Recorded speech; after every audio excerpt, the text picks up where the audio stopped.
Tengan muy buenas tardes todas y todos. Tengo el honor este día de presentarles al ilustre filósofo y pensador crítico latinoamericano Enrique Dussel.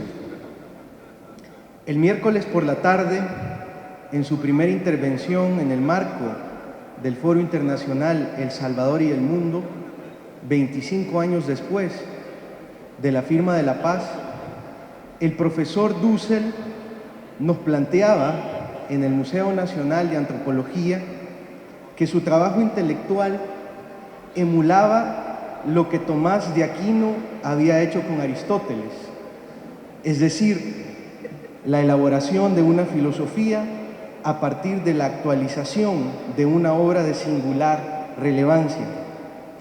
No obstante, en su caso, el minucioso proceso de estudio y de entendimiento al detalle, de glosa y comentario, estuvo volcado sobre la obra de Marx, pero con similares intenciones a las de Aquino. En este sentido, hablar de Enrique Dussel, de su obra, implicaría de algo más que un esbozo biográfico, pues esto nos plantea, como señalaba bien Aristóteles, un problema filosófico y por tanto un comienzo para el filosofar. Solo comentar la relación entre la obra de Dussel y el pensamiento de Marx, ya no digamos sus diálogos con prácticamente todas las corrientes filosóficas contemporáneas, desde la filosofía analítica, pasando por la hermenéutica y la teoría crítica, implicaría una reflexión profunda para la cual considero que en este espacio hay muchas más personas autorizadas. De ahí entonces que me conformaré con mencionarles algunos aspectos cruciales de su biografía intelectual y plantear 2 o 3 ideas sobre la relevancia de su presencia en este foro. Enrique Dussel nació el 24 de diciembre de 1934 en el pueblo de La Paz, en Mendoza, Argentina. Fue exiliado político desde 1975 en México, hoy ciudadano mexicano y profesor en el Departamento de Filosofía en la Universidad Autónoma Metropolitana y en el Colegio de Filosofía de la Facultad de Filosofía y Letras de la UNAM. Doctor en Filosofía por la Universidad Complutense de Madrid, doctor en Historia en la Sorbonne de París y obtuvo una licencia en Teología en París y Münster. Ha sido reconocido con el doctorado honoris causa en Fribourg, Suiza, en la Universidad de San Andrés, Bolivia, en la Universidad de Buenos Aires, Argentina, en la Universidad de Santo Tomás de Aquino, Colombia, y en la Universidad Nacional de General San Martín, Argentina. Es fundador del Movimiento de la Filosofía de la Liberación, una de las corrientes más importantes en América Latina y que proponen un pensar desde la situación de los oprimidos y la periferia. Su trabajo intelectual goza de una especial coherencia donde sus temáticas recurrentes han sido la ética, la filosofía política, la reflexión profunda sobre América Latina, el seguimiento permanente de los procesos políticos regionales y globales, el desmontaje de posiciones epistemológicas eurocéntricas, la crítica a concepciones unilaterales de la modernidad, la crítica del capitalismo y su economía, la búsqueda incesante de un método para el pensamiento crítico, la reflexión sobre las ciencias sociales, la educación, entre otros. Todo desde una concepción de la filosofía entendida como una actividad intelectual rigurosa que piensa la realidad concreta de manera situada geográfica, política, histórica y socialmente. El profesor Dussel forma parte de una generación que se caracteriza por dejar de preguntarse por la existencia o no de una filosofía auténticamente latinoamericana y pasar sin más al ejercicio filosófico desde América Latina.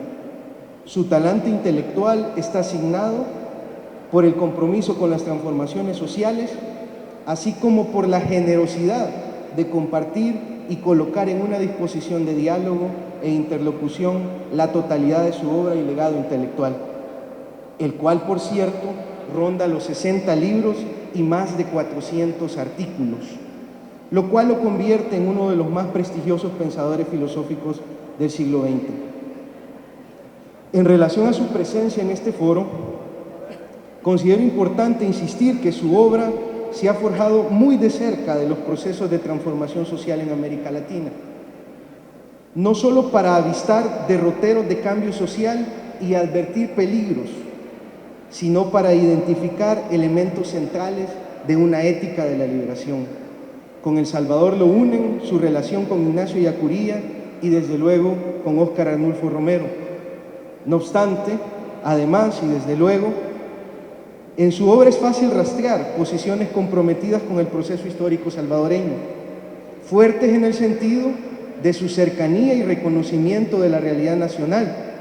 Y a este respecto, vale mencionar su artículo de 1983 titulado El pueblo del Salvador, un hub comunitario, en el cual establece una comparación entre la ética de Job y la mostrada por las comunidades cristianas, la cual puso en evidencia la maldad del sistema, el pecado del sistema. Finalmente, y en el marco de este esfuerzo por instalar una cultura de paz en nuestro país, considero central resaltar dos grandes aportes de Enrique Dussel, entre otros. El primero, asociado a la formación de una nueva ciudadanía activa y comprometida con la solución pacífica de los conflictos sociales. Con Dussel atendemos a un pensamiento crítico que podría ser modelo para imaginar la formación de ciudadanos críticos, de pensamiento crítico, que nos lleve a superar esos planteamientos formales que tradicionalmente hemos impulsado desde el sistema educativo.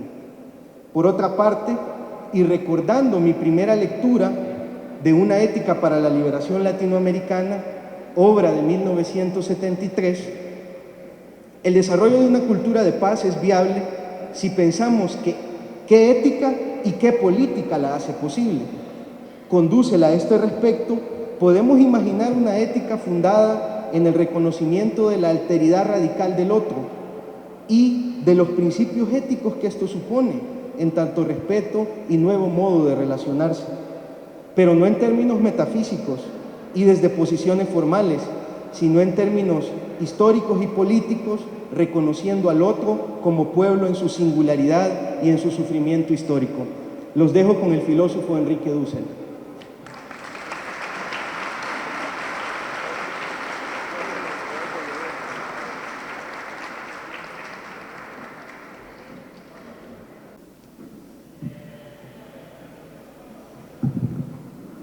Después de tan buenas exposiciones que hemos tenido en el día, las dos compañeras analizando la parte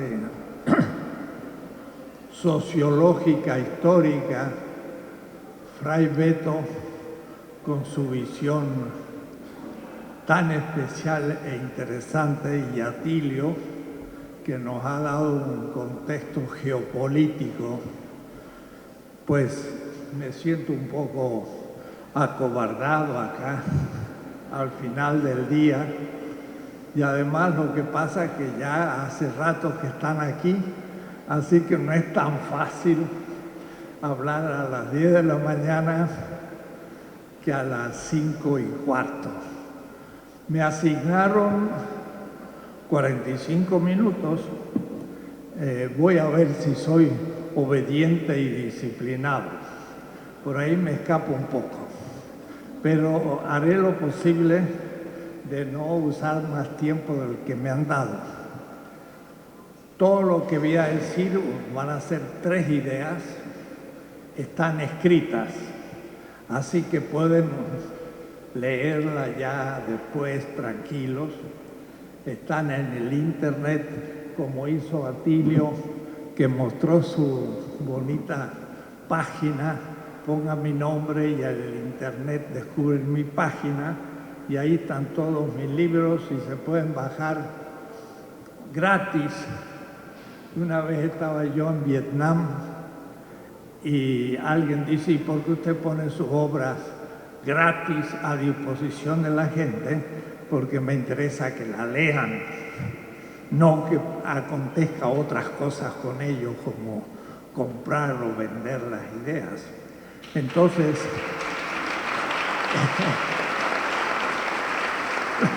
lo cual me lleva con ciertos conflictos con los editores. Algunos me dicen, no, me estás regalando el libro y nosotros ¿qué hacemos? Bueno, el que lee en internet es incómodo y por ahí va y compra el libro. Y justamente Atilio Borón en Claxo hizo un muy buen proyecto y demostró que los libros puestos en internet y que se pueden bajar gratis son después más vendidos porque a la gente le gusta un poco tener en mano aquel que ya ha reflexionado. Así que no hay necesidad de tomar apuntes, todo esto está escrito, pero vamos a elaborar unas pequeñas ideas en torno a lo que se ha dicho y a partir de los acontecimientos actuales. Realmente la subida de mi señora le llama toro salvaje, de Trump, geopolítico en el mundo, pero por ahí no soy tan pesimista, porque crea un caos del que podríamos nosotros sacar ventajas si fuéramos inteligentes. Así que no está todo en contra nuestro, porque más bien está en un momento de decadencia del imperio y tendríamos que ser inteligentes para saber situarnos dentro. Pero esta vez no voy a hacer un análisis geopolítico ni histórico, va a ser más reflexivo y por eso más difícil al final de un día largo. Quiero hablar de 3 temas. 1, 2, 3. El primero, el tema, hubo movimientos en los 70, 80 y 90 y sigue habiendo, que se llamaron frentes, movimientos de liberación nacional. Se usó mucho en los años 70 y 80. Empezó en Algeria y Frantz Fanon expresó en los condenados de la tierra, que éramos nosotros, también el África y parte del Asia, condenados de la tierra, el tema de la liberación. Y por eso surgió en América Latina un pensamiento propio, junto al boom literario, a la teoría de la dependencia, a la teología de la liberación y a los grandes movimientos foquistas, revolucionarios, guerrilleros, en los que participaron tantos jóvenes que dieron sus vidas y no solo jóvenes. Y esto se expresó en una filosofía nuestra que un grupo le llamó filosofía de la liberación y la seguimos cultivando. Pero de pronto ahora también ha crecido. Me gustaría mostrarle en el segundo tema que ya no va a ser la liberación y el mesianismo, que es la primera, sino el tema de la descolonización epistemológica, de lo que estamos hablando en estos días y que está haciendo presencia en el mundo. Hace 3 meses había un curso de descolonización epistemológica en Pretoria, en Sudáfrica, y todas las universidades afro o negras estaban en huelga. Y estaban en huelga luchando por la descolonización epistemológica, tal cual. Y nosotros haciendo en plena huelga un seminario sobre la descolonización epistemológica. Porque en Sudáfrica Mandela hizo una verdadera revolución, también mostrando un temple ético impresionante, como nuestro José Mujica. Son de estos hombres tremendos. Lo mismo Mandela. Entonces cambió realmente Sudáfrica y siendo negro no se lanzó contra los blancos, pero creó una estructura política, burocrática negra, afro, pero el poder económico y cultural sigue siendo blanco. Y entonces los estudiantes negros afro hacen una huelga universitaria porque dice queremos cambiar los planes de estudio, queremos que nos enseñen desde África y no lo de siempre, ya lo hablaremos. Fue muy interesante, en medio de una huelga para lograr en la universidad la descolonización epistemológica, trabajamos un tema que ha surgido en América Latina, al cual me voy a referir. Y el tercero sería, ante la situación tan crítica que vemos, ¿qué pasará después? No cuál es el proyecto, sino estos últimos estertores de la modernidad y del capitalismo que puede durar mucho tiempo todavía. Dicen que el león y el tigre que está moribundo es cuando es más feroz y puede destruir más, así que no quiere decir que hemos terminado. ¿Qué viene después de esto? Y entonces quiero hablar de lo que llamamos la transmodernidad, un nuevo proyecto histórico completamente que se está vislumbrando y que hay que reflexionar. Entonces toco el primero, el tema de la liberación, que ahora voy a usarlo como un término raro, mesianismo. ¿Y a quién se lo tomo? A un pensador muy raro que se llama Walter Benjamin.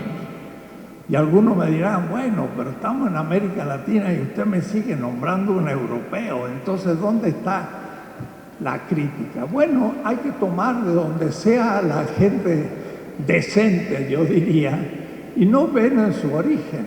No es por haber nacido en tal o cual lugar que uno es bueno o malo, hay que ver qué compromisos tuvo. Fue un gran pensador de la Escuela de Frankfurt, en Alemania, que los grandes pensadores de la Escuela de Frankfurt, Horkheimer, Adorno, Marcuse, no entendieron y no sabían cómo agarrarlos. Y debo decirle que no es tan fácil. Es un judío y tiene un pensamiento realmente revolucionario, teórico, y especialmente un pequeño librito de unas pocas páginas que se llama El concepto de la historia. Y en la primera tesis de este libro, él cuenta una historia.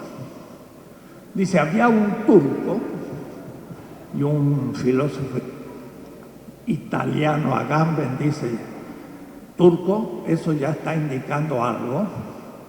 Van a ver ustedes después que tenía un juego que era el ajedrez.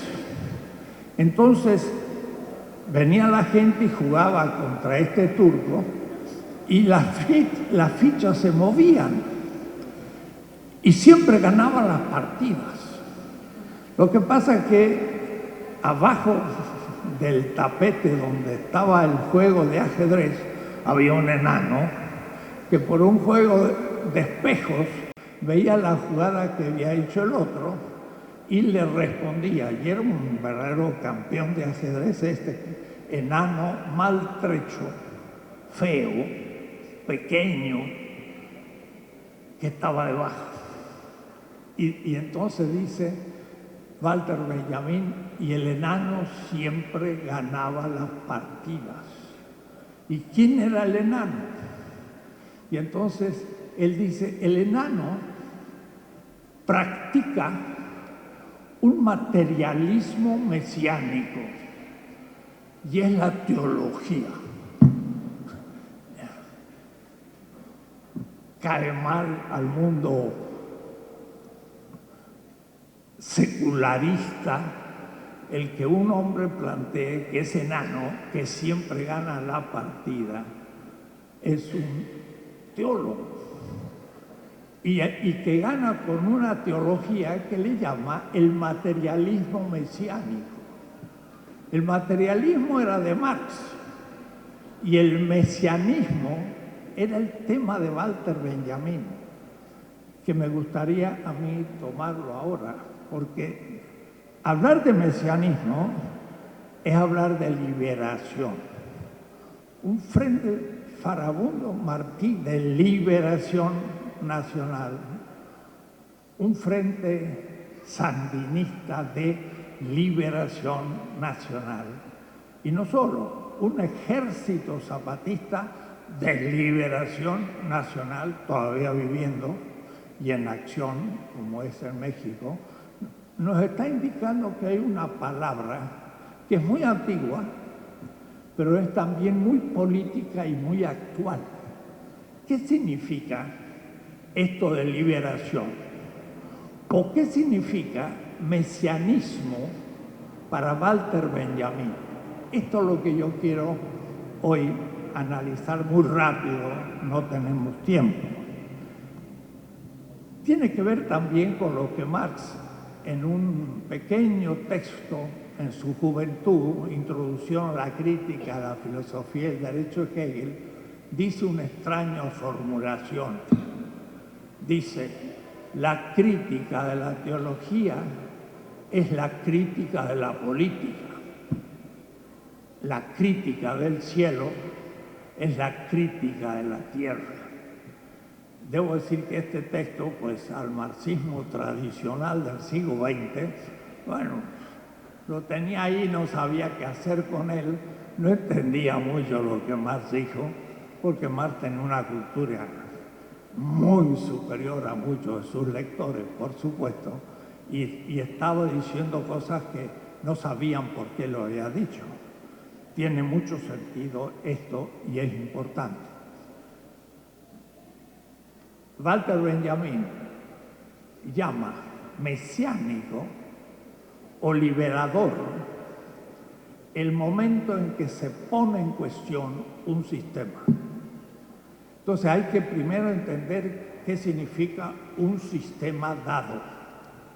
Y un sistema dado puedo yo expresarlo por metáforas. Y debo decir, hay metáforas que usa el Frente, por ejemplo, sandinista, en su himno, dice, luchamos por una patria donde mane leche y miel. Ese texto viene de un texto mítico, mosaico, porque Moisés sale de Egipto hacia una tierra que mana leche y miel. Y Fidel Castro mismo, más de un momento, dice, estaban peor que los esclavos de Egipto. Y también Tupac Amaru decía, nosotros los indios en el Perú estamos peor que los esclavos de Egipto. Son metáforas culturales que nos llegan hasta nosotros. Egipto, dice Michael Walzer, un judío también filósofo sionista de derecha, norteamericano, en un libro sobre el Éxodo, pero interesante en este punto, dice, Egipto es un sistema dado. Y yo me acuerdo allá por 1972, en la Plaza de Mayo, a 100 metros de la Casa Rosada en Buenos Aires, donde estaba la dictadura militar, para no decir las cosas claras, las decía figuradamente. Y entonces, para hablar de un sistema de represión, no hablaba de que los militares reprimían, sino que tomaba un texto bíblico, lejano, y entonces leía yo que en Egipto los judíos eran esclavos y que Moisés entonces se dispuso a liberarlos. Es una metáfora ese cuento, pero bien que se dieron cuenta, porque un mes después me puse una bomba en mi casa. O es decir, se daban cuenta a qué uno estaba refiriendo. El sistema faraónico es el sistema dado de dominación y el mismo faraón se diviniza el sistema y el pueblo está oprimido. Y Moisés viene a liberar al pueblo, pero el faraón no lo deja. ¿Y se acuerdan lo que pasó? Hubo unas crisis, hubo unas luchas. Hasta el hijo del faraón fue muerto. La sangre llegó hasta el Nilo. Eso significaba enormes luchas sociales. Al fin lo dejan salir. Esa figura de Moisés es a la que se está refiriendo Walter Benjamin. Es aquel que niega al sistema primero su sacralidad, o es decir, destituye de su sacralidad al sistema vigente, que se diviniza casi siempre. El Capital, lo explicaba yo en otra clase o en otra charla que di anteayer, se ha divinizado. Y si vemos un dólar, dice "In God we trust", en Dios nosotros confiamos, pero es el dólar el Dios. Y por eso yo le agrego una L entre la O y la D de God. Y sale una palabra gold. En el oro nosotros confiamos. Y en nombre del Capital es lo que Atilio nos ha mostrado. ¿Por qué la invasión a Irak? Para apropiarse del petróleo. ¿Por qué conquistaron América? ¿Por qué los indios morían en la mina de Potosí, que produjo 20.000 toneladas de plata en el siglo XVI? Miren, en el archivo de Indias, y luego trabajé mucho en historia y fui al archivo, un obispo de 1550 en Bolivia, miren lo que dice. Me acuerdo de memoria porque está al lado en la tesis mía, en la primera página. Dice: ¿a poco que los españoles, y él era español, que los españoles han descubierto una boca del infierno por la cual inmolan gran cantidad de gente a su Dios, que es el oro, y es una mina con el nombre Potosí? 1550 se anticipó a Marx. Dijo que la boca de la mina de Potosí, que es horrible, grande, era una boca del infierno, por la cual se inmolaba gente. Pero no se inmolaba el Huitzilopochtli al dios azteca, algunos pocos, y al menos morían como seres humanos dándole la vida al sol, lo cual era digno, mientras que los indígenas que morían en el fondo de la mina morían como animales. Y él dice: a poco que acaba de descubrirse, hacía 4 años, 1550, porque en 1546 se descubrió la mina de Potosí, donde afluyó a Europa una cantidad de plata que es la acumulación originaria del capital, con la cual empieza el capitalismo y la modernidad. Una boca del infierno por la cual se inmola gran cantidad de gente a su Dios. Y era un obispo, una especie de Monseñor Romero, en 1550, a su Dios, que es el oro. No es el Dios de Israel, ni siquiera el Dios de los indígenas, sino que es un nuevo Dios, el que más va a decir. Y el nuevo Dios Capital, de un codazo tiró todos los dioses de Europa y se implantó en el medio. Para Marx el Capital era un fetiche, y el fetichismo del Capital es su divinización, como el faraón era un dios. Levantarse contra el orden es levantarse contra lo sagrado, y por lo tanto quedas destituido. No solamente eres ilegal por levantarte, sino que a su vez eres el ateo del Dios vigente. Y entonces, por ejemplo, en México, el Libertador, muy particularmente Hidalgo, es muy interesante en la figura de Hidalgo, porque era un cura. Y un día, pues, tocó la campana, pero no para el ángelus ni para la misa, sino para convocar un ejército. Y ese día se dividió su vida en dos partes.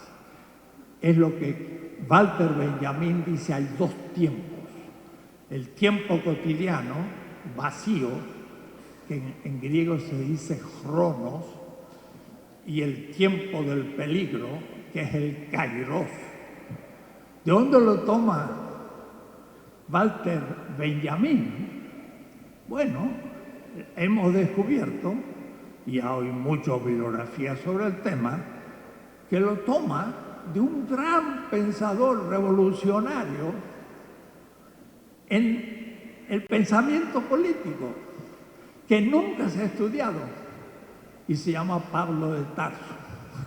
Ahora está de moda, yo le llamo la paulomanía, porque Badiou en la Sorbona tiene un libro sobre Pablo y el universalismo, Taube tiene uno, la filosofía política de Pablo de Tarso, Agamben tiene uno, se llama El Tempo di Resa.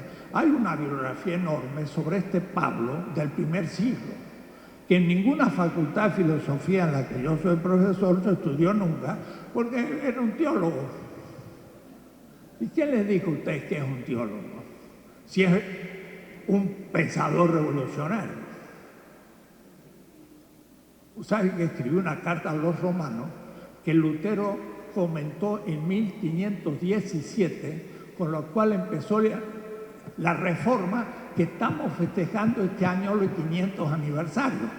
Porque este año festejamos un siglo de la Revolución de Octubre, pero 5 siglos de la Revolución Luterana. Pero Lutero comentó un texto a los romanos, que Pablo de Tarso, que era en Turquía. Y por eso Walter Benjamin dice, había un turco que tenía un juego de ajedrez. Estaba hablando de Pablo de Tarso.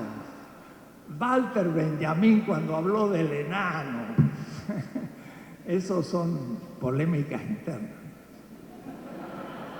Pablo le dice a un grupito de mesiánicos, porque saben que Christos significa el Mesías en hebreo. Mesías significa en hebreo el aceite que consagra. Entonces, Christos es el Mesías. Y los cristianoi son los mesiánicos.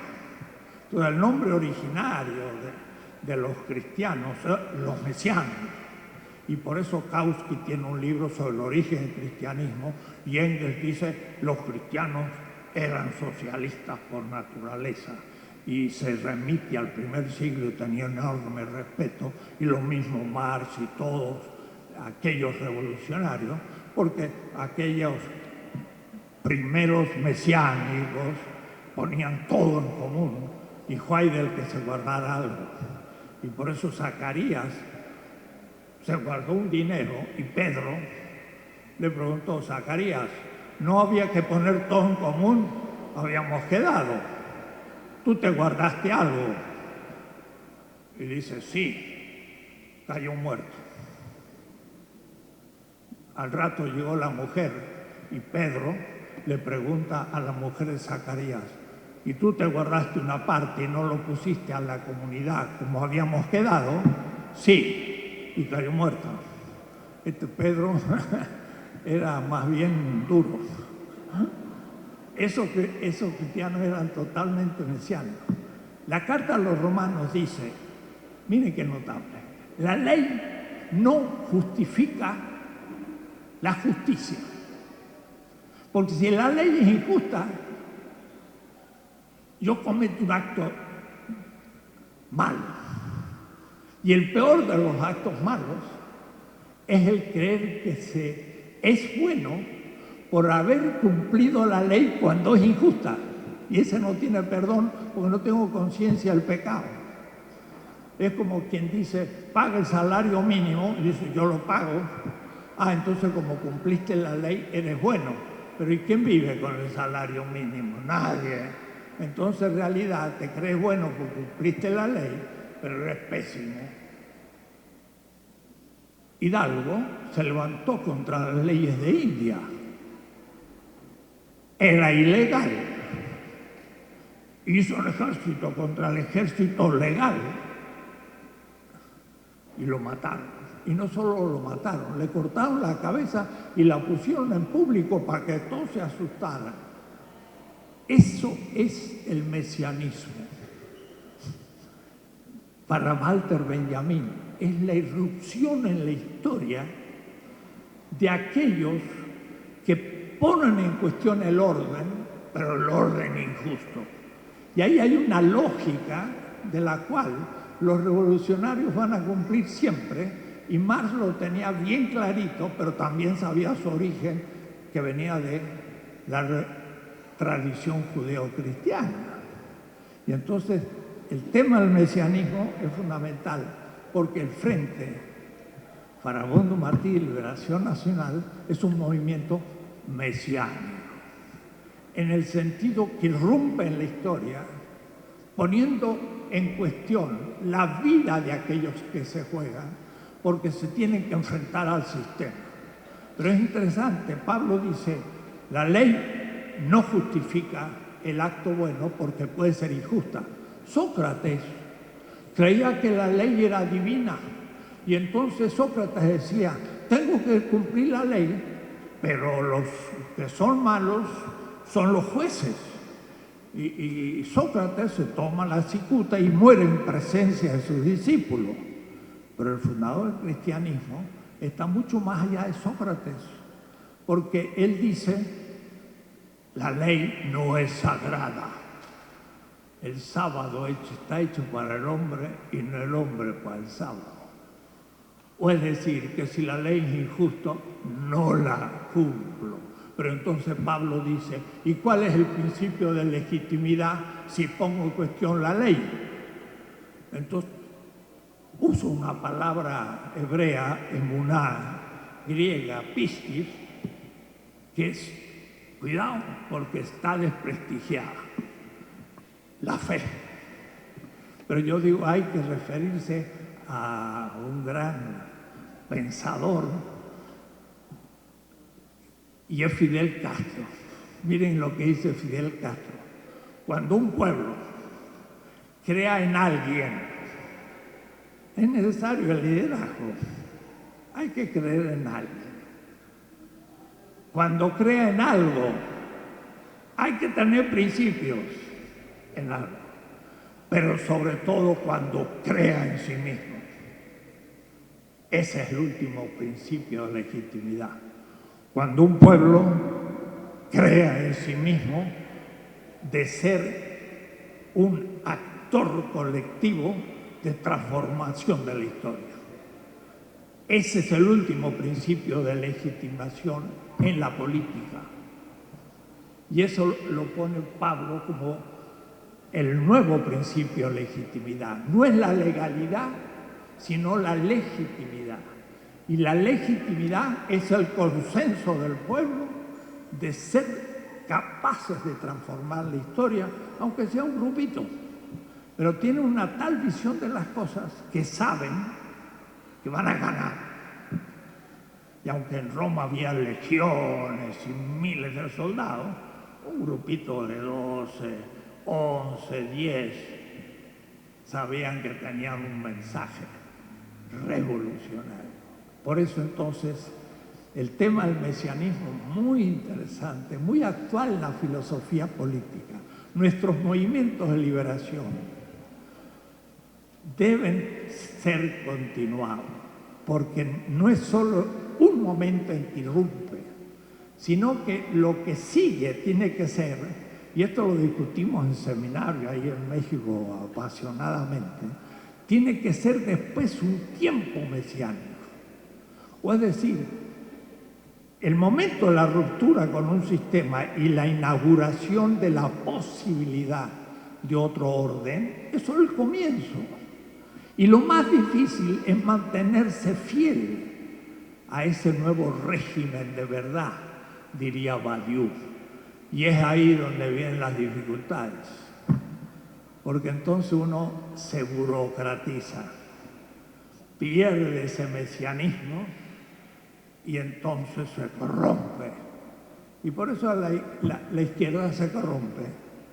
Se corrompe porque se burocratiza. Y la burocratización es la fetichización de las nuevas instituciones que quieren reemplazar las antiguas, pero se transforman ahora rápidamente en nuevas instituciones de dominación. Y eso pasó, por ejemplo, en la Unión Soviética. Ya volveré sobre el tema. Y entonces, cuidado, porque hay que mantener en vigilia. Hay que seguir en un espíritu mesiánico, donde yo sé que estoy tentado continuamente a fetichizarme. Y ese es el problema de nuestra izquierda, que nos contaba Frei Beto, el Partido Trabajista.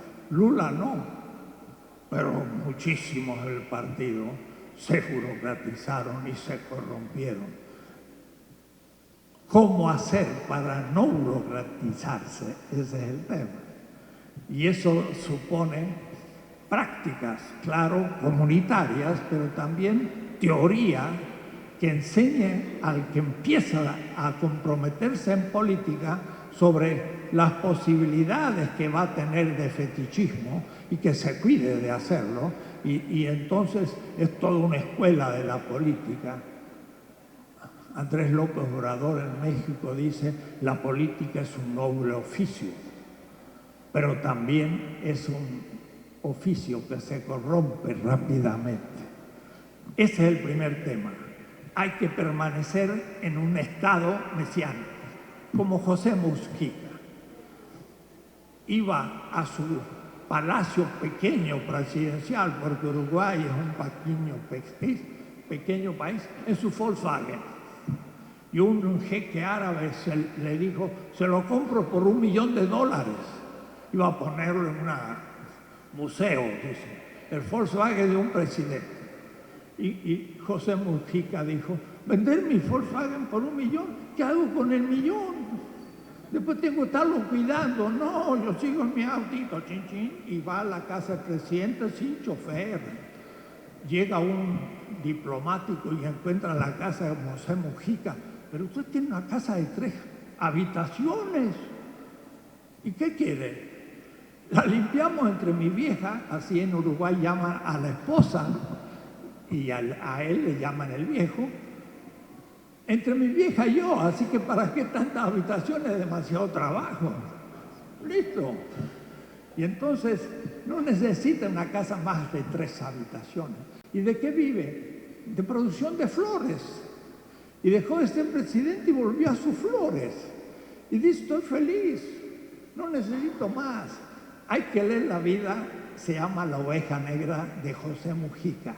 Eso es un político incontaminado total.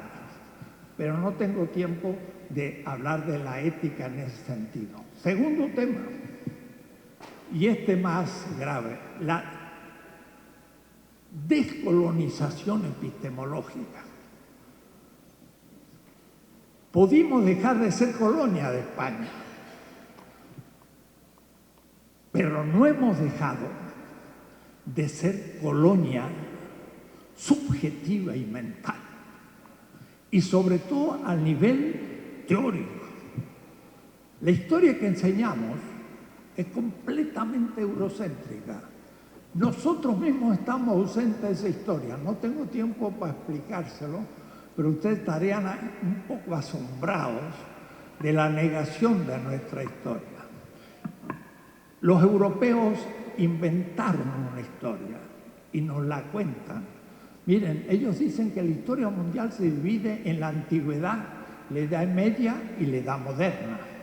¿Y saben quién piensa eso? Todo el mundo. Y cuando digo todo el mundo, yo he dado conferencias en China, he dado conferencias en Delhi, en Cochin, he dado en Kenia, en el África, en todos los países europeos, en 30 estados norteamericanos, en todos los países latinoamericanos. Y cuando yo pregunto, ¿alguno de ustedes estudió la historia mundial, si no dividida en la antigüedad, la edad media y la edad moderna? Levante la mano. Y nunca nadie me levantó la mano en ningún país, ni de Europa, ni de Estados Unidos, ni tampoco de África, ni Asia, ni América Latina. Es mundial. ¿Quién inventó esa división de la historia? Los románticos alemanes hace esos siglos. Y el gran que explica eso es Hegel el primero. Hegel hace apenas 2 siglos. Se la inventaron, la sacaron así y nos la impusieron y nosotros se la creemos. ¿Dónde entra en esa historia? La historia de nuestros pueblos originarios. No entra. Entonces tiene que llegar Colón de Europa y descubrir América. Descubrir América. Y los americanos que estaban, no habían descubierto el continente, lo miran raro. Hegel dice explícitamente, y el hombre, das Mensch, el ser humano, descubrió América. Y los que estaban ahí, pues eran parte del paisaje. Y además no sabemos por qué estaban ahí ni dónde venían, porque no lo estudiamos. Nuestros indígenas, pueblos originarios, son el extremo oriente del extremo oriente. Y su centro civilizatorio era el Océano Pacífico. Huitzilopochtli en México, la piedra del sol, es todo un tratado, 5 edades del sol, y el sol Huitzilopochtli está sacando la lengua, porque es el saludo sagrado de los polinesios. ¿Qué tiene que ver los polinesios con el imperio azteca que llegó a Salvador? Pues que sí, tuvieron influencia directa hasta en la construcción de las pirámides. No conocemos nuestra historia, estudiamos la de ellos. Entonces, somos colonia mental. Y después de una revolución, seguimos siendo. Porque la revolución era colonial. Hacha. ¿Por qué? Porque el propio Marx tuvo problemas. Cuando Marx escribe el primer tomo del Capital y lo publica, ¿quiénes son los primeros que reaccionan? Los rusos, Danielson y los populistas rusos. Y entonces Marx le escribe a Engels, mira qué cosa, los primeros que han comprendido el tomo del Capital son los rusos, como diciendo, los bárbaros eran europeos. Y entonces hacha. Y dice Danielson, mira, lo que usted dice ahí no funciona en Rusia. ¿Cómo que no? Y entonces Marx se pone a estudiar ruso. Y aquí en los archivos que yo he leído de los inéditos de Marx en Sloterdijk, empieza a estudiar ruso. Tiene 2 cuadernos, verbos, sustantivos. Y en un año se estudia ruso y al segundo año empieza a leer toda la bibliografía que le llega de Rusia. En la segunda edición del Capital, traducida al francés, le agregó una frase. Lo que yo digo acá vale para la Europa occidental. Nada más. O es decir, que ni vale para la Europa oriental el Capital 1. ¿Y qué decir para el Asia, el África y América Latina? Tampoco. Su visión era Inglaterra. Marx era eurocéntrico. No podía no serlo. Pero entonces tuvo problemas con el mundo colonial y aunque llegó a temas, se le paró el tomo 2 y 3 en mi hipótesis porque se le entró en cuestión el sistema, porque tenía que ahora tratar qué pasaba en la India y en Rusia zarista y que hablar de América Latina. qué desprecio tenía por nosotros. Marx dice muy claro en un artículo, Bolívar logró parar a los españoles porque tenía algunos soldados españoles, porque si no fueran por ellos hubieran sido liquidados. Marx puede decir que los soldados venezolanos y colombianos no valían nada, sino que había algunos españoles que sabían luchar contra los españoles. Marx no es un dios, ni tiene omnisciencia, era un eurocéntrico que, sin embargo, tiene recursos teóricos con los cuales podemos superar el eurocentrismo. Y podemos hacerlo. De tal manera de que usted no se imagina cuán eurocéntricos somos. Nosotros creemos, Toulmin, un gran filósofo norteamericano, dice, la edad moderna, ¿cuándo habrá surgido? Cuando Gutenberg descubrió la imprenta. Pues yo estuve en Alemania 2 años, estaba en Maguncia, donde Gutenberg vivió y donde imprimió la primera Biblia en una imprenta. Y ahí, yo estaba en un instituto y abajo había una estatua de Gutenberg. 1486 empezó a imprimir con imprenta, Toulmin.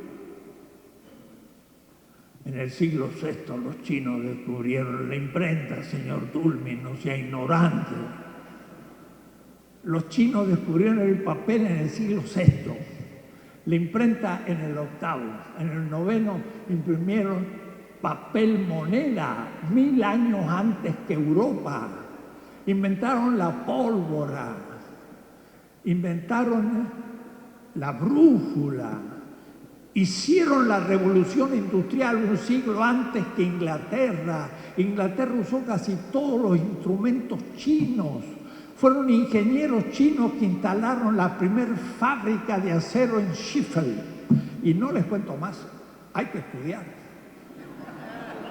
Inglaterra no empieza la revolución industrial.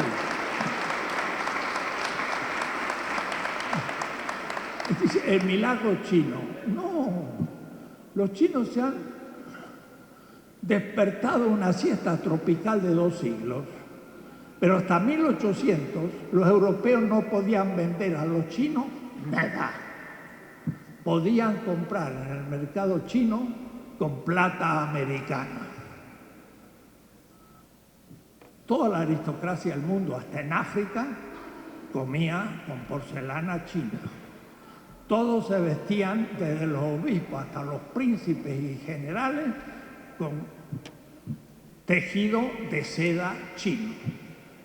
Eran los únicos productos del mercado mundial. Los europeos no podían vender nada. Europa, del 600 a 1500, que se llama la Edad Media, dice la Edad Media. La Edad Media es la época en que Europa quedó sitiada por el mundo islámico. La Hijra empieza en la Meca y se expande, toma el norte del África y toma Rumania y demás con el Imperio Otomano, y Europa latino-germánica queda sitiada. Esa es la Edad Media. La Europa era subdesarrollada, periférica, ignorante. No tenía ciencia, ni matemática, ni astronomía, ni nada. Era la Edad Media. Pero hubo renacimiento en el siglo XIII. Tomás de Aquino y Buenaventura. ¿De dónde salieron?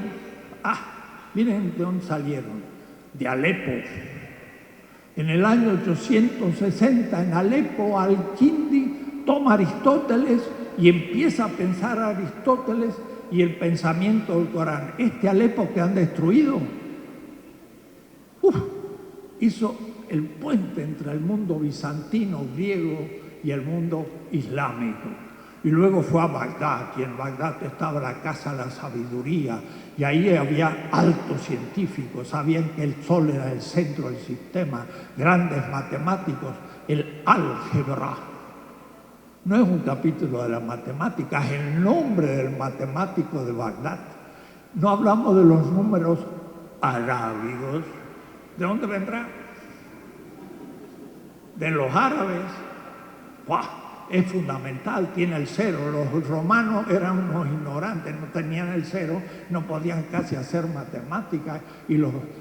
Entonces, la visión que yo tengo del mundo, no se imaginan, es totalmente distinta de otra gente. Entonces, la modernidad para el señor Habermas, en Frankfurt y todavía vive, es el Renacimiento italiano, la Reforma protestante, la Ilustración francesa y el Parlamento inglés. Italia, Alemania, Francia, Inglaterra. ¿Y España? No, España era franquista en el siglo XV. España fue el primer país moderno, porque España salió al Atlántico, que era el único lugar por donde podía salir a Europa. Me gustaría mostrarle un mapa, porque todo estaba bloqueado.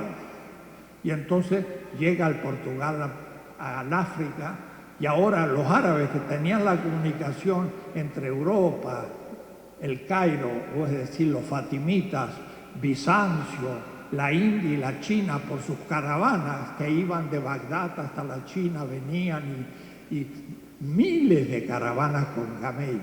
Y llegó un europeo, un veneciano, llegó a la China, uno, campeón mundial, mientras que de Bagdad salían todos los meses caravanas a la China. Miren qué diferencia. Cuando Europa sale del enclaustramiento del mundo árabe, que estaba mucho más adelantado de todo punto de vista, entonces ahora sí empieza a tener los océanos. Pero ¿ustedes creen que el Renacimiento fue italiano? Pues hay un libro de Menzi, se llama, vayan a la computadora y pongan el número 1423 en su computadora y va a salir el libro de Menzi. 1423, cuando los chinos iniciaron el Renacimiento. Menzi muestra una enciclopedia china tecnológica de 1313, un siglo y medio antes que Gutenberg descubriera la imprenta.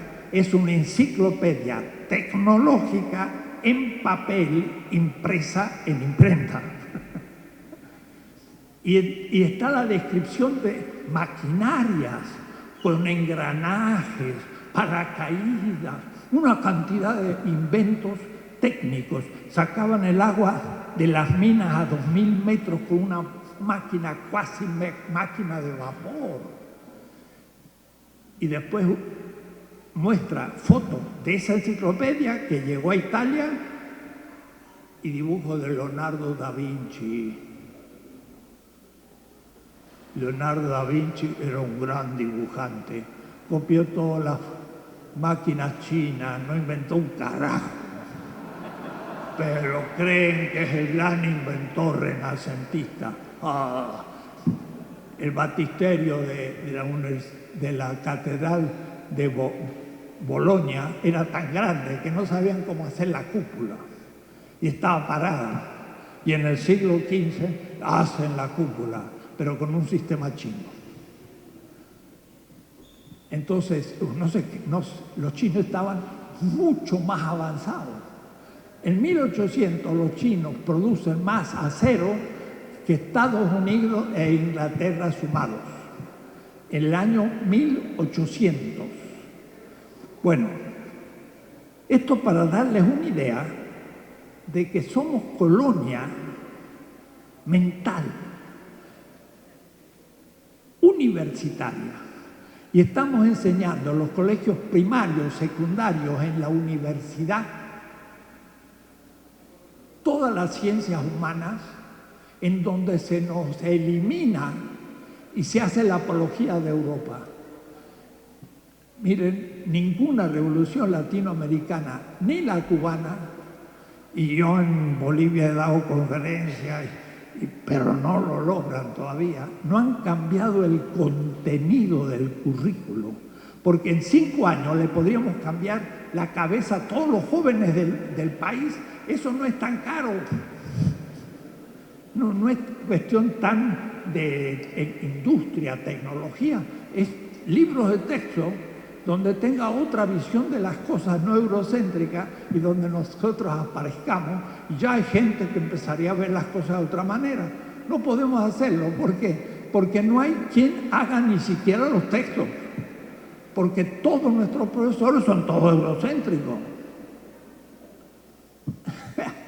¿Se dan cuenta el tamaño del tema? Bueno, esto valdría la pena un seminario más largo. La descolonización epistemológica es saber situarnos en la historia, rehacer nuestra historia y entrar en diálogo sur-sur. Tenemos que discutir con el Islam, con el África Bantú, con la India, con la China, y no invitar ni europeos ni norteamericanos por bastante tiempo. Y empezar nosotros a aprender de nuestras experiencias que están al origen de la modernidad. Cuidado, la modernidad es como si fuera un mecanismo de la computación. Leyó los archivos de todas las culturas periféricas que eran sus colonias, las aprendieron, las copiaron y después desconectaron los archivos. Lo que fue pura imitación lo inventé yo, pero no solo. Después los denigraron, el despotismo oriental. Ya Hegel, 30 años después del comienzo de la Ilustración, dice: la China, un país despótico, que no hay libertad, que no hay nada, y ya nadie supo que le habían chupado todo. O es decir, el mecanismo que John Goody, un profesor en Harvard, pero que estuvo 10 años en el África, llama el robo de la historia. Nos robaron la historia, se pusieron ellos el centro y nosotros enseñamos a todos esa historia robada donde no existimos. No existimos. Nos pone Colón. ¿No es así el programa? Llega Colón y al descubrir América, los indios entonces entran en la historia. ¿Qué había pasado antes? Pues vaya a saber. ¿Cómo estaban ahí? Vaya a saber, etc. Descolonización epistemológica se puede hacer en 5 años. Y la revolución tiene que hacerla, pero ni tiene idea. ¿Por qué? Porque tenemos graves problemas de nuestra izquierda. Nuestra izquierda es parte del proceso de colonización. Ahora viene una crítica más a fondo, que es lo que yo voy a llamar ¿qué viene después de la modernidad? Hay un gran debate. Y esta semana, en Marruecos, yo tenía que estar ahí porque iba a hacer un diálogo con el profesor Taha Abdul Rahman en Rabat, pero se enfermó y lo metí en una clínica y la esposa me habló y me dijo: el profesor está enfermo, así que no podemos hacer el diálogo. Y entonces rápido escribí a los organizadores diciendo: estoy libre, vengo a El Salvador, porque si no, ahora tendría que estar en Rabat discutiendo. Es un hecho. Discutiendo con un árabe filósofo, pero ¿qué tema? Han hecho un gran congreso sobre modernidad y modernidades. La pregunta para todos los países del sur, América Latina, África, Bantú, el mundo islámico, la India y también la China, aunque ellos ya están lanzados a un sistema que vamos a ver qué pasa, es justamente el siguiente. ¿En qué consiste la modernidad? Porque según la definición que yo de la modernidad, podría pensar que me puedo modernizar. Y entonces se habla de múltiples modernidades. una modernidad latinoamericana, otra africana bantú, otra islámica, no europea, pero en el fondo Taha, este profesor filósofo, habla del espíritu de la modernidad y de cómo se puede aplicar en distintas culturas. Y entonces yo le digo en un paper, en un papelito que tengo ahí escrito, iba a ser el debate, no, mire, no hay un espíritu de la modernidad.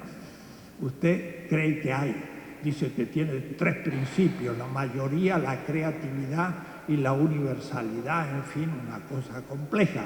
Digo, no hay un espíritu de la modernidad que se pueda aplicar a otras culturas. La modernidad es el nombre propio de una cultura que surge justamente de la Edad Media europea por su apertura al Atlántico en primer lugar y luego por la apropiación de los descubrimientos de la periferia y también la invención propia, pero es un proceso inimitable, porque ellos mismos han destruido la posibilidad que otros hagan ese proceso, porque no es un proceso de la modernidad, sino que la modernidad es modernidad colonialidad. La modernidad se monta sobre la colonialidad. Y si usted es colonia, ¿cómo va a reproducir a la modernidad? Tendría que tener otra colonia, pero ya no la va a tener. ¿Cuál puede ser la colonia de América Latina? Algún lugar en la Antártida, los osos polares, pero ya no tenemos capacidad de tener colonia. Es inimitable. Y entonces ahí viene un debate. ¿En qué consiste la modernidad? Y lo que pasa que esa modernidad, debo decir que llevo 2 semestres enseñando estos temas con los muchachos, discutiéndolo y demás, porque estamos creando muchas cuestiones. De lo que se trata es pensar qué es la modernidad y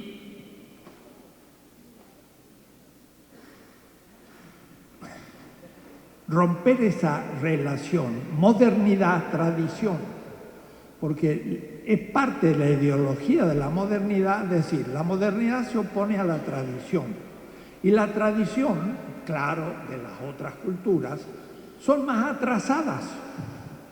Pero ellos, si nos imitan, podrían salir del atraso y llegar a ser modernas. Es un proceso de modernización.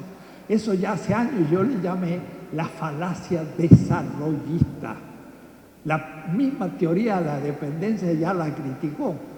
Yo no me puedo desarrollar como Europa, porque Europa se desarrolló gracias a la explotación de sus colonias, que somos nosotros. Entonces, si yo quiero imitar a Europa, no puedo, porque no tengo colonias que explotar. Es un proceso irrepetible. Hay que invertir la pregunta. Tradición, modernidad. La tradición es las culturas que tiene alguien antes de ese proceso que llamamos modernidad, que empieza con el descubrimiento del Atlántico y la apertura de Europa al Atlántico, que rodea al gran continente euroasiático. Y la única cultura que pasa de su tradición a la modernidad sin contrariar su tradición es Europa. Es decir, tenía un telar tradicional de madera y le puso una máquina.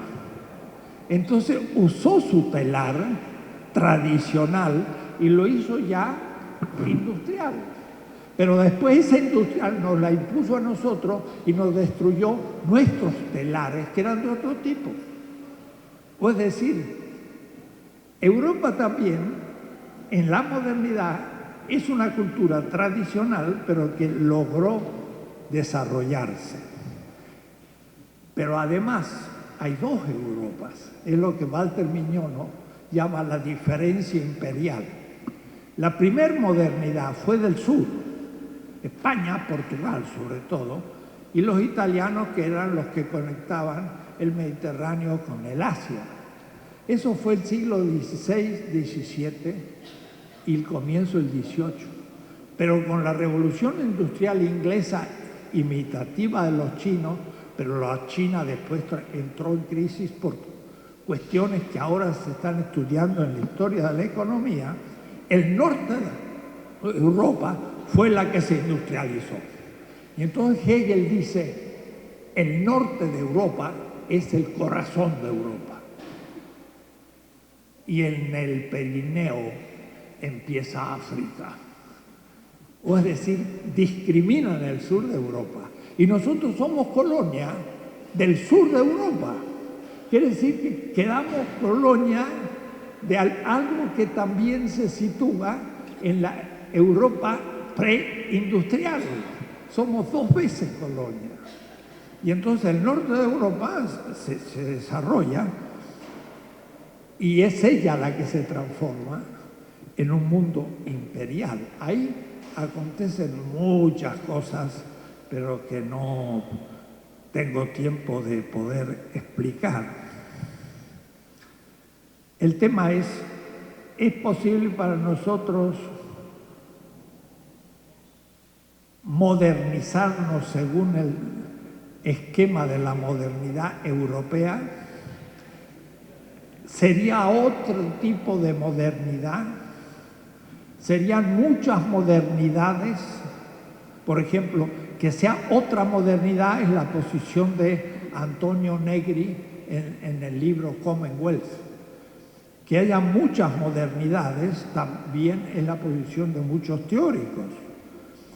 Que haya modernidades yuxtapuestas no creo que sea posible. Y después Bolívar Echeverría, un gran marxista mexicano, dice: habrá una modernidad después de la desaparición del capitalismo. ¿Puede haber modernidad sin capitalismo? Yo creo que el capitalismo es la estructura misma económica de la modernidad. Y si desaparece el capitalismo, desaparece la modernidad. Es otra cosa. Y entonces allí tenemos que empezar a ver muchas situaciones. Si el capitalismo es propio de la modernidad en la economía, el liberalismo es el sistema político de la modernidad. ¿Y el socialismo real? ¿El socialismo real es moderno? ¿No es moderno? En nuestro grupo de investigación tenemos unanimidad. Piensen ustedes el proyecto de socialismo real. Cuando yo hablo de socialismo real, hablo de la Unión Soviética, hablo Vietnam, etc. No hablo Marx, porque Marx no formuló un socialismo concreto, sino hizo la crítica al capitalismo, que es muy distinto. En 1921, con el nuevo sistema, el NEP de Lenin, surgió el socialismo real. Marx ni lo había imaginado de ninguna manera, porque se acuerdan, después de la revolución hay una etapa, todo el poder a los soviets, y eso es una etapa prácticamente anarquista. Todo el mundo discute todo para ver cómo vamos a organizar la nueva sociedad. Pero después de 3 años de estar discutiendo y ya se vienen los ejércitos de Europa, de Alemania y demás, y Lenin dice, está bien, pero ahora organicémonos, porque si no esto se hunde. NEP, nuevo política económica. Y ahí surge el socialismo real. Y ahí surge el partido fuerte de la clandestinidad, pasa al poder y se burocratiza. Nunca realizó una elección, pero eso no importa, no es la esencia de la democracia la elección, pero de hecho nunca lo hizo, ni podía hacerlo. Entonces, ¿qué pasa? Una fetichización de la burocracia. Eso es un tipo de corrupción. Y además, si tiene un ideal claro en el horizonte lejano, Katorovich sería una planificación perfecta. Pero si no se logra la perfecta, planificar todo lo más posible. Pero una cosa, planificar el futuro matemáticamente, eso no es moderno. ¿No será hasta más moderno que el mercado capitalista? Para nuestro grupo de reflexión por ahora, el socialismo real es un fenómeno de la modernidad europea germánica, a tal punto que entrando en China tiene que negar toda la historia. Y la revolución cultural, que ya fue el extremo, destruía toda la historia de China con sus grandes emperadores y toda su magnífica gran cultura científica como burguesa. Si no había habido burguesía, sobre todo antes de la revolución industrial china. Entonces, ¿no será el socialismo real, no el pensamiento de Marx, también moderno? Y no habrá que ir más allá del socialismo real, porque el socialismo al fin es un proyecto económico, pero no político. ¿En qué sentido? No soluciona el problema del Estado. Es una dictadura del proletariado, eventualmente, pero nunca dejó de serlo. Pero no era del proletariado la dictadura, porque cuando los obreros eligieron a un jefe de fábrica, nunca. Cuando hicieron un plan, nunca. ¿Quién la hacía? Pues la burocracia. Y ahí por eso se hundió. No se imaginan. El talón de Aquiles del sistema, a nivel tecnológico, era la burocratización. ¿Qué sistema tiene el capitalismo para inventar tecnología? Lo explicaba anteayer. En la competencia del mercado, el que no crea nueva tecnología produce un producto con demasiado valor, precio, y la competencia lo liquida. O me actualizo tecnológicamente o desaparezco del mercado. Es brutal, porque entonces queda gente sin trabajo y todo. Pero eso es lo que produjo la revolución industrial. ¿Cuál era el método para introducir la nueva tecnología en el socialismo real? No hay competencia porque no hay mercado.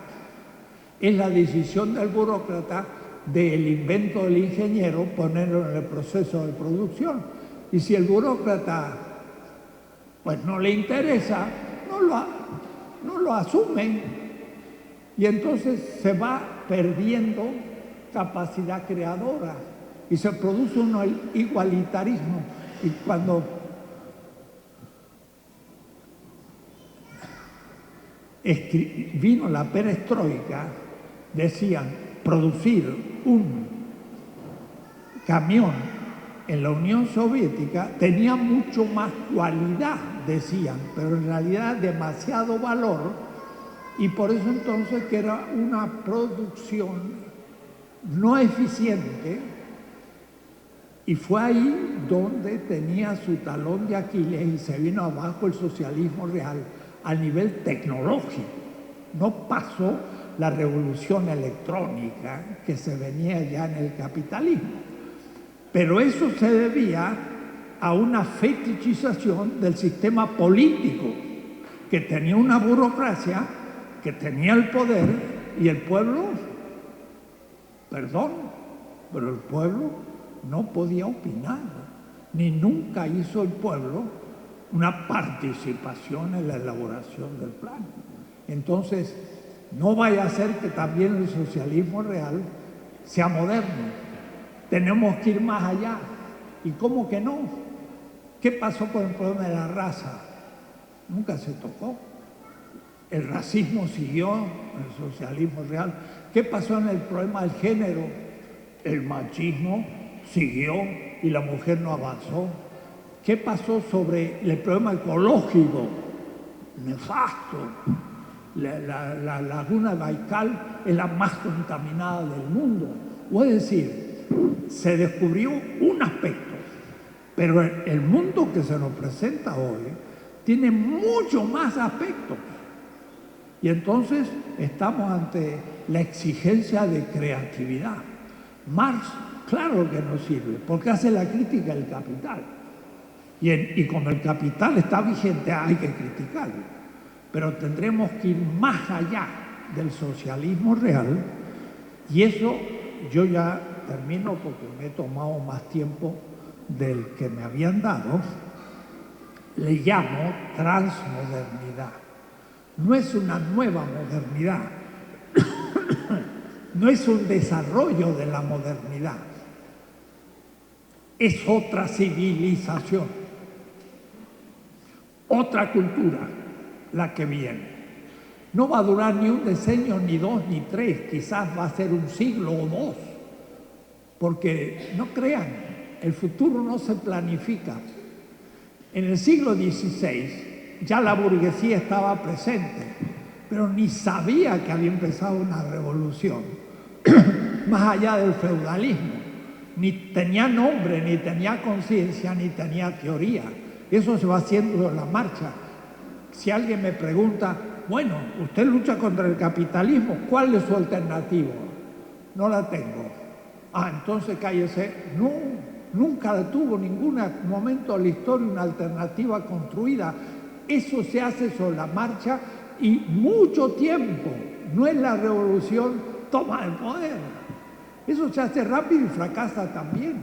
O triunfa, pero el proceso es mucho más largo, porque es del género, de la raza, de la cultura, de la economía, de la política, y todo eso no se hace en un día, ni nadie lo puede tener claro. En mi librito, 16 tesis de economía política, digo, el sistema futuro ya ha empezado, pero son pequeñas experiencias todavía no generalizables. Hay que verlo con mucha atención, porque de ahí va a salir el sistema futuro. Pero hay que ser fiel a los hechos. Entonces, en América Latina, el progresismo, después de la revolución bolivariana de Hugo Chávez, se hizo presente por la toma del poder, pero cayó en un extractivismo neoliberal. Entonces, un fracaso. No, es un pequeño avance. ¿Cuándo la humanidad ha hecho muchos avances tan rápido? No se puede. Eso es la extrema izquierda. La extrema izquierda cree que se puede hacer las cosas de inmediato o que se puede hacer sin instituciones. Vamos a disolver el Estado. ¿Cómo lo va a disolver? Hay que hacer un nuevo Estado. Pero un nuevo Estado no es modernizar al Estado, es un nuevo Estado. Un Estado de la participación que nunca hubo. Porque el Estado que tenemos es una democracia representativa, pero nunca fue un sistema institucional participativo. Eso hay que crearlo como una revolución del siglo XXI, que va a durar un siglo.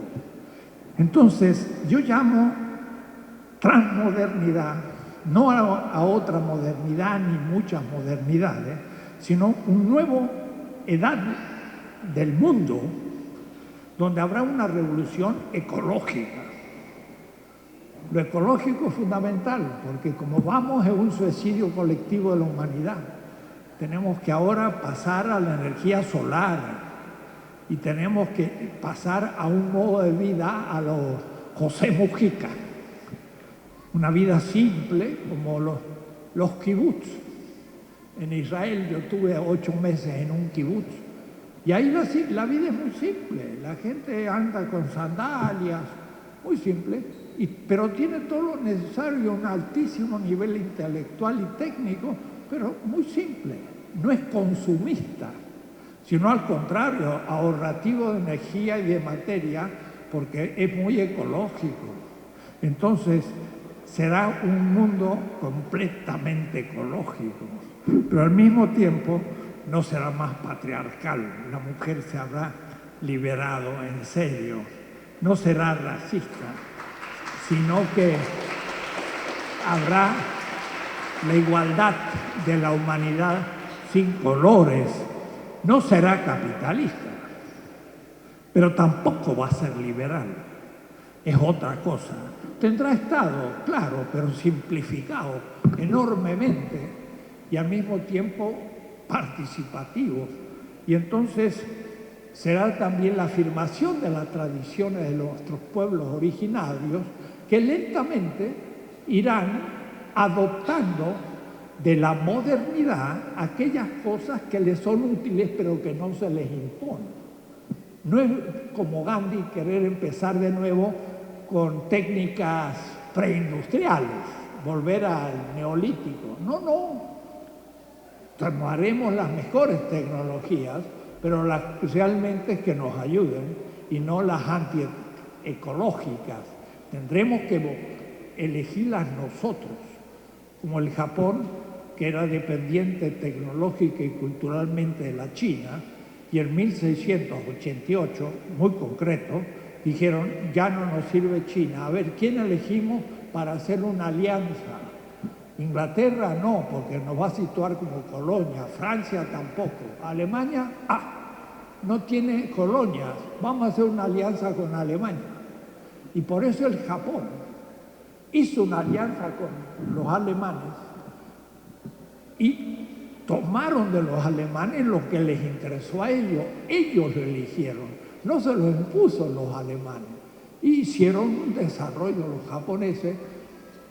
Y es interesante, no hay ningún neologismo alemán, todos son japoneses, con palabras japonesas, en la tradición japonesa, que es una organización económica y política no exactamente igual a la europea.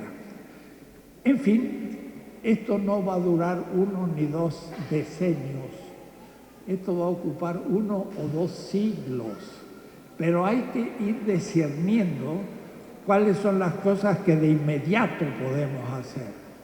Y yo creo que la primera que tendríamos que comenzar, y termino, es una reforma educativa, pero no de métodos, sino de contenidos.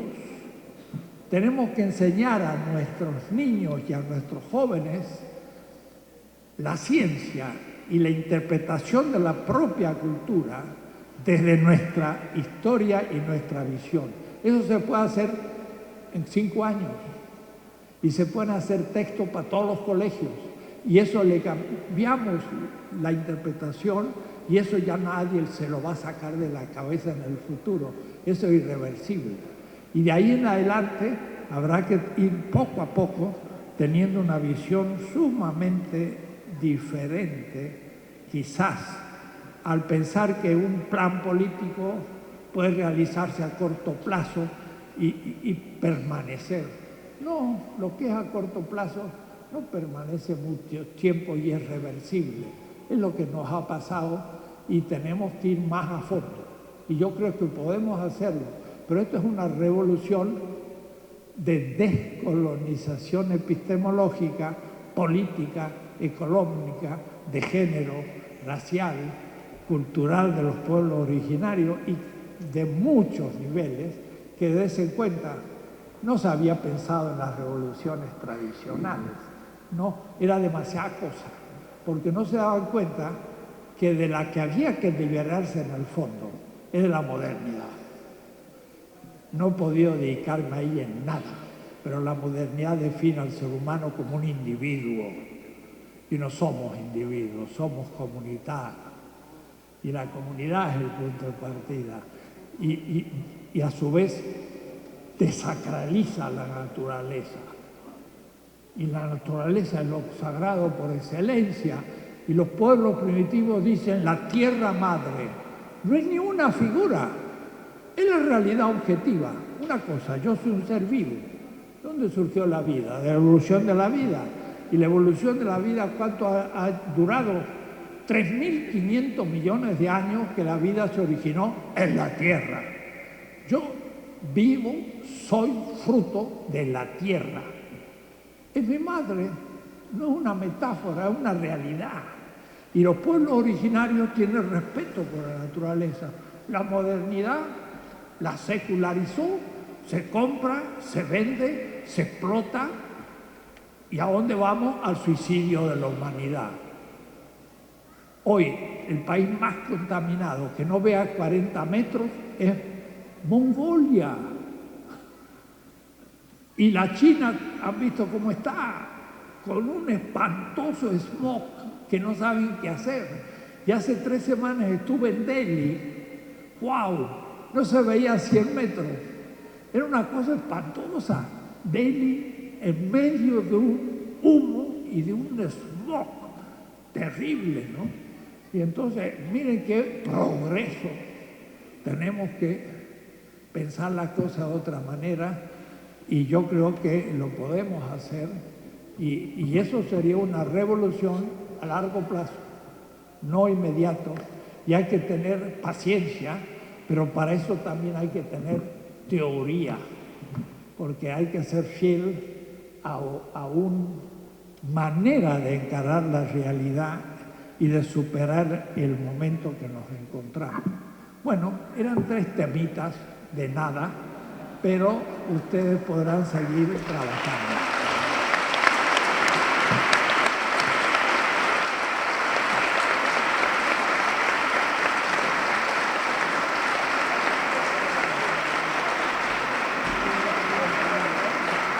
La reforma educativa como tal no se enfrentaría a la paradoja social educativa debido a la crisis de identidad impuesta por la misma modernidad. Es decir, necesita cambiar lo social por medio de lo educativo, pero también lo educativo por medio de lo social. Y eso no duraría como un periodo generacional bastante alto. Segunda pregunta, por favor.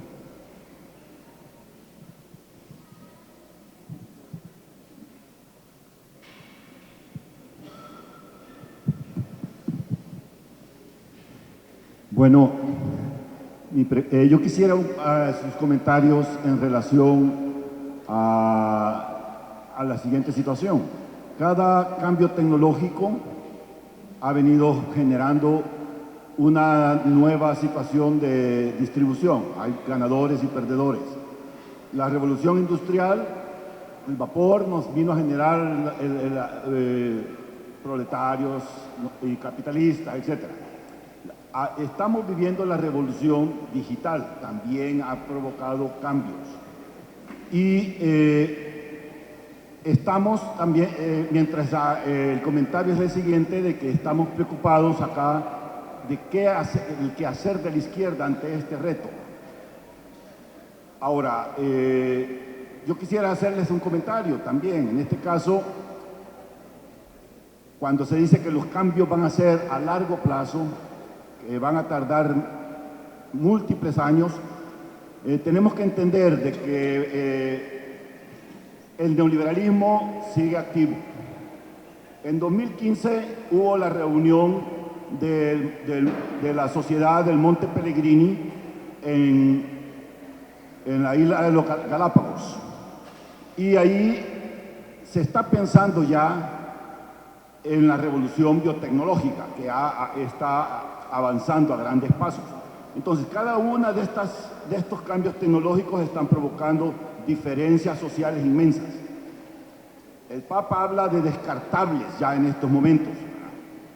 Y el 1% está concentrando el 99%, tiene el equivalente al de la riqueza del 99%. Y así esto sigue. Entonces, la necesidad de los cambios también se están anticipando dentro del mundo neoliberal. Y se ha pensado, ya se habla de bioeconomía, ya se habla de cambios biológicos, de manera de que ya no solo se va a controlar las neuronas, sino también la fisiología del individuo. O sea, es una amenaza bastante posible, considerando los niveles tecnológicos vigentes. Solamente. Gracias.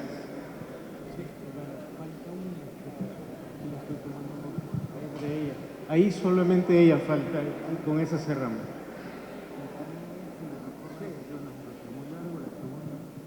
Sí, maestro, quisiera preguntarle si tiene usted algunas ideas que nos pudiera dejar al respecto de cómo fomentar, cómo recuperar, cómo reconstruir, cómo rehacer nuestra vivencia y nuestra herencia que tenemos ya de vivir comunitariamente, de ser seres vinculados, y que el neoliberalismo, el capitalismo ha roto y nos ha impuesto la individualidad.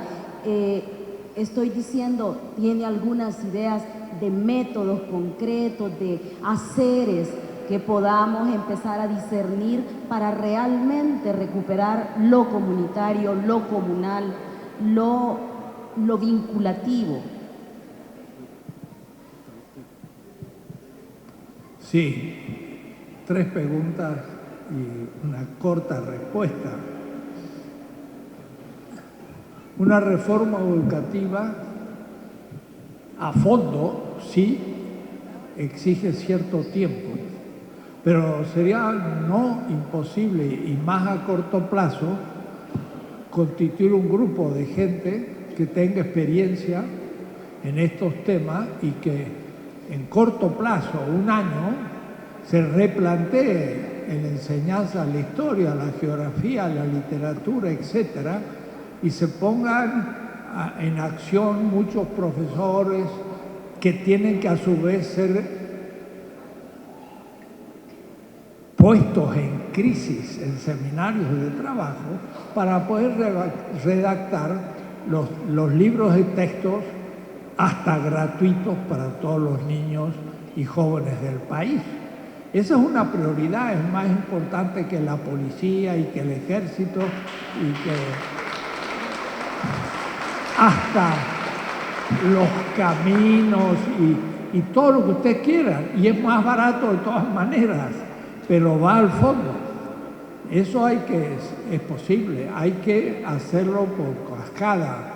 Un grupo de 5 o 6 que empiecen a tener el programa general, formar gente y luego redactor de textos duros y después ya ir evaluando, y eso sí toma tiempo, pero se puede hacer en corto plazo. No es fácil encontrar los posibles redactores, pero hay mucha gente que tiene competencia, que si se encuentran nuevas hipótesis, el conocimiento que tienen lo pueden volcar en otros moldes. Se puede hacer, no es imposible, pero debo decir, yo esto en Bolivia lo he planteado ante 500 participantes, maestros, ministros de cultura, y realmente la revolución boliviana, liderado por Evo Morales, es la que tiene más legitimidad y, pienso yo, continuidad, y sin embargo no han avanzado ni 1 metro en la reforma de los contenidos de la enseñanza, y para ellos vida o muerte. El 70% de la población son aymaras, y sobre todo, y hay algunos quechuas y amazónicos. Puedo decir, ahí hay que hacerlo rápido, pero lo van postergando, y eso es una cuestión grave. Segundo, la revolución electrónica es fundamental, y yo pienso que cambia también la naturaleza de la enseñanza. La tradición era el maestro que enseña ante los discípulos haciendo un grupo, Confucio, Aristóteles. Después se escribió ya, había textos, entonces la clase del maestro discutida con los discípulos se hacía un texto, la analéctica de Confucio. Y así hemos seguido hasta el presente, pero ahora tenemos un tercero recurso, tenemos el vídeo. No es por decir, pero yo doy mis clases miércoles de 2 a 4 y ahora va a ser este semestre de 12 a 2 y lo transmitimos por internet, y algunas clases tienen 50.000 participantes. En Noruega, en Chile, me sale, fui a Madrid y de pronto en el metro uno me dice, estoy viendo sus clases.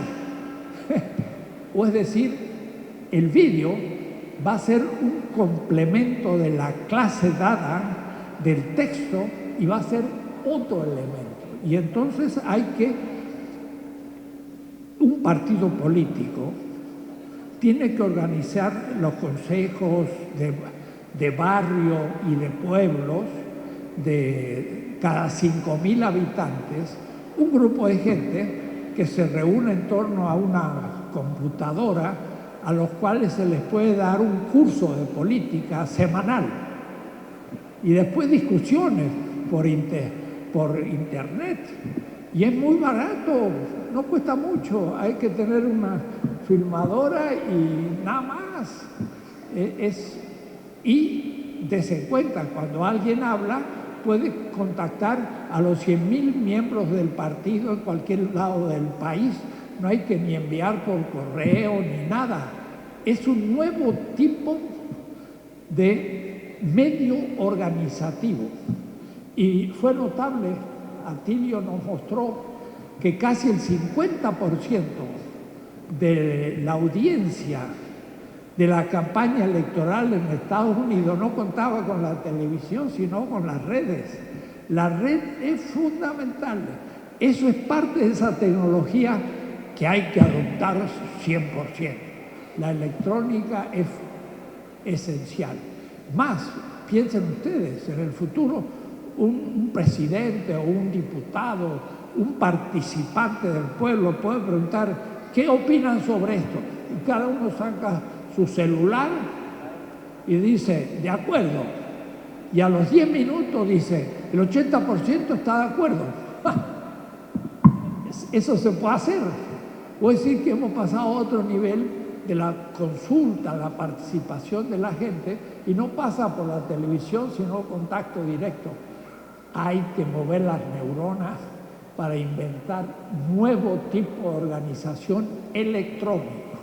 Yo estoy completamente en esa línea y hay que activar ese nivel. Hay que tener vídeos, hay que tener contactos, reuniones, preguntas y respuestas también en conferencias y todo. Es muy importante. La tercera pregunta, Pedro. Bueno, justamente el ser humano, en general, en esta civilización capitalista, donde el criterio es el aumento de la tasa de ganancia y cada uno abandona su comunidad y queda como un individuo, y a eso le llama Marx el carácter social del trabajo. Cuidado, porque para Marx lo contrario del carácter social del trabajo es el carácter comunitario del trabajo. En alemán, comunitarios Gemeinschaft y social gesellschaftlich. Y Marx distingue. Muchos creen que el carácter social del trabajo es el carácter... No, para Marx es el carácter aislado del campesino que viene de una comunidad, que para Marx es lo esencial, que llega a la ciudad solito y pide trabajo y entra a una fábrica y en la fábrica se encuentra con la gente y socializa su acción. Pero quien socializa su acción no es una comunidad, sino el capital. Entonces, la relación social es una relación que constituye el capital de individuos aislados. ¿Cuál es su superación? La relación comunitaria. Por eso Marx dice, imaginémonos una vez más una comunidad de trabajadores, primero, que se disponen a producir algo. Y lo que producen es comunitario, no social. Claro, la gente va a la ciudad, llega solito, pierde contacto con la comunidad. ¿Cómo rearmamos esa comunidad? Eso es lo que hablaba Fray Beto. En Brasil hubo 100.000 comunidades base. Fue una experiencia histórica. Nunca lo había logrado la izquierda, menos el Partido Comunista. Hacer 100.000 comunidades donde la abuela y el nieto estaban juntos y discutían. Y algunos decían, es la primera vez que tomo la palabra en público. Y se ponían a llorar de la emoción. Y hablaba el niño de 12 años y se lo escuchaba con seriedad, porque está hablando de lo que los niños piensan. Eso es comunidad, hay que reconstruir la comunidad. Y los medios electrónicos nos pueden también servir. O es decir, viene junto todo esto. Y la participación no puede ser de individuos solo, tiene que ser de comunidades. El barrio es una comunidad. En México hubo una experiencia muy bonita y después se cortó, de embellecimiento barrial. Entonces había que reunir a los participantes del barrio, hacer una reunión, hacer una asamblea, disponerse a hacer un proyecto, llamar a un arquitecto o alguien que lo hiciera. Y bueno, en mi barrio hicimos eso.